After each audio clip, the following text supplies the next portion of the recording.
Hey guys, what's up? Latest install on the 1-ton LJ project is a SwayLOC front dual rate sway bar system. So we had the factory sway bar on the Jeep and it was okay, but we really wanted a better option. We've done the old sway bar disconnect thing for a long time and figured there has to be some good options out there with all the years the TJ and the LJ has been out. So we went researching. We looked heavily at the Curry anti-rock, which is what a lot of people run for very good reason. Very well reviewed, very well engineered product. But we wanted something a little more. We wanted a performance sway bar that was really effective on the street to give the Jeep some really good road manners, but also have the ability to have the off-road control of the anti-rock sway bar. And after looking for a while, we came across Off Road Only SwayLOC system that they still make. I wasn't aware that Off Road Only was still in business. Years ago as a kid, I'd read about their AI rock suspension system for the TJs that came out with the airbags in place of the coil springs and a whole ride control system that was automated. It was pretty cutting edge.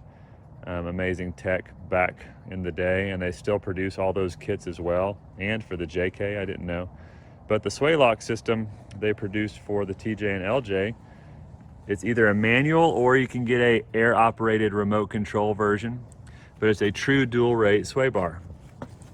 All the parts go in the existing hole in the frame behind the stock bumper.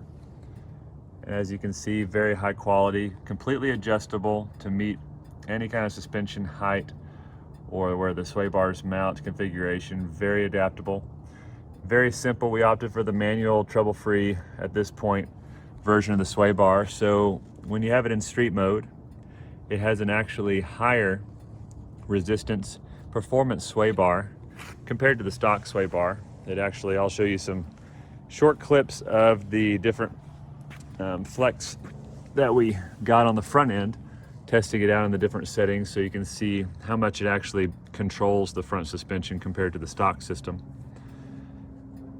Heim joint ended end links, beefy components, very thick, as you can see here. Very well engineered stuff. Polyurethane, high density bushings.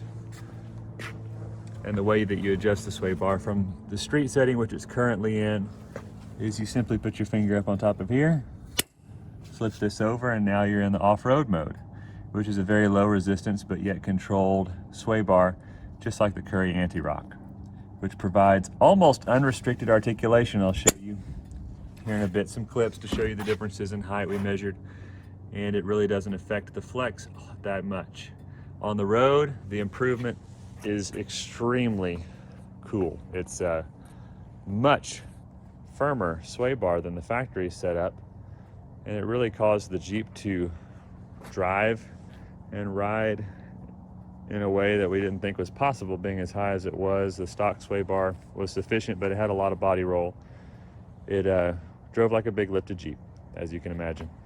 But with this new sway bar setup installed, the Jeep is extremely controlled, much firmer.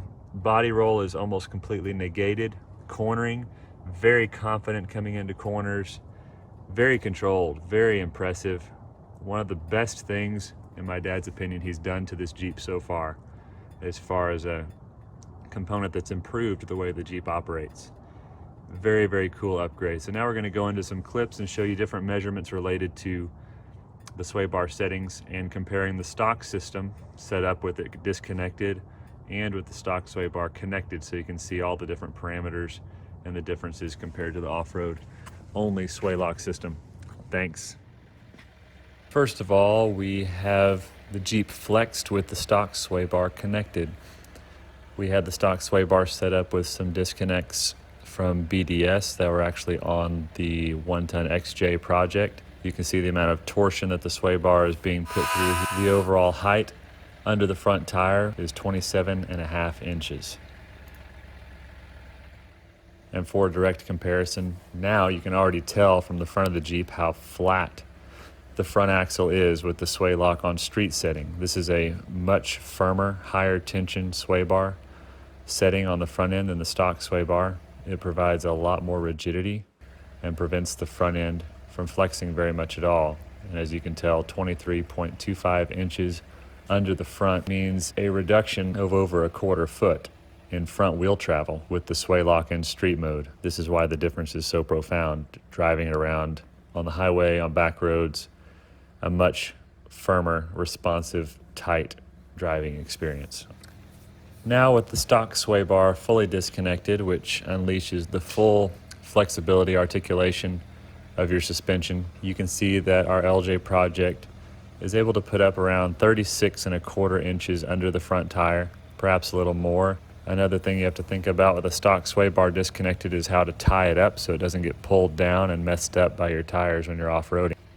And finally, here's the LJ flexed out with the SwayLOC in the off-road setting, using a low tension sway bar to provide more control while you're off-roading, more stability, but allowing your Jeep to be able to still stretch and flex over obstacles without the need to get out and remove sway bar disconnects and tie them up. There's no restriction. The arms go freely back and forth. The heim joints provide bind-free flex up and down and side to side, which is really awesome.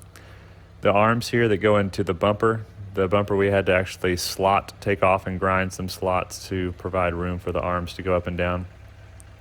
The Jeep got around 33 inches of space under the front tire, so we only lost around 3 inches at the most of flex, and I think most of that is due to this being a single flex point test. When you're crossed up in a canyon or in a rut, I believe that the difference will actually probably be pretty negligible. But it's pretty amazing how close this actually gets with this SwayLOC sway bar in the low tension off-road setting. Not really many cons to a setup like this. With how wonderful it drives on the street and how well it handles, we're looking very forward to testing it off-road, comparing it to how the XJ was, and just getting to finally off-road this Jeep. Looking forward to sharing that footage with you. We're planning on going February 8th. We finally have a date, and we'll be sharing that with you very soon. Hope y'all enjoyed the video, learned something. Hope y'all are having a great start to the new year. Thanks. See ya.